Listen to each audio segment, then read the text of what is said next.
ఏదో చెప్పడానికి ట్రై చేస్తున్నావు కదా, చెప్పు. యా, అదే ఎలా స్టార్ట్ చేయాలని ఆలోచిస్తున్నాను.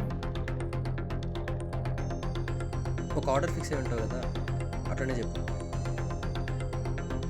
యాక్చువల్లీ నువ్వంటే నాకు చాలా ఇష్టం. ఆ విషయం నీకు కూడా తెలుసు. నీతో ఉంటే అసలు టైమే తెలియదు, మాట్లాడుకోవడానికి టాపిక్స్ అయిపోవు, ఇంకా అనే సిచ్యువేషనే రాదు. నీ పిచ్ అంటే నాకు చాలా ఇష్టం. That unpredictable behaviour which gives me surprises. మన ఇద్దరి కెమిస్ట్రీ ఐడియల్ అసలు. కానీ నేను మా మమ్మీ డాడీని మోసం చేయలేను, వాళ్ళని డిసప్పాయింట్ చేయలేను. చిన్నప్పటి నుంచి వాళ్ళ నా మీద చాలా హోప్స్ పెట్టుకున్నారు. సో వాళ్ళకి ఇష్టం లేకుండా వాళ్ళకి అగెన్స్ట్గా నేను నిన్ను పెళ్లి చేసుకోలేను. ఇదే కదా నీ డైలాగ్?